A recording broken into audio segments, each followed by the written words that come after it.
Friend कसे आहात तुम्ही? Welcome to my mini blog. चला तर आपण आज बनवूया सोयाबीन पुलाव. त्यासाठी सोयाबीनमध्ये दही, लाल तिखट, हळद, मीठ टाकून हे सर्व मिश्रण 15 मिनिटं साईडला ठेवून दिले. त्यानंतर मी कुकरमध्ये जिरं, तमालपत्र, लवंग, दालचिनी, काळी मिरी आणि त्याचबरोबर कांदा, लसूण, बटाटा, गाजर, टोमॅटो, हिरवी मिरची हे सर्व साहित्य एकत्र करून घेतले आणि मग मी त्यामध्ये आपले सोयाबीन टाकले.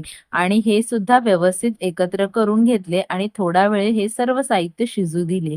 मग मी त्यामध्ये लाल तिखट, गरम मसाला, मॅगी मसाला आणि बिर्याणी मसाला ॲड करून परत हे मिश्रण एकत्र करून घेतले. मग मी त्यामध्ये धुतलेले तांदूळ, योग्य प्रमाणात पाणी आणि मीठ टाकून उकळी आल्यानंतर मी त्यामध्ये आपली कोथिंबीर टाकली आणि मग कुकरचं झाकण लावून शिट्टी दिली. चला तर मग पहा माझा व्हेज पुलाव किती छान झाला आहे आणि या तुम्ही पण खायला. Please subscribe.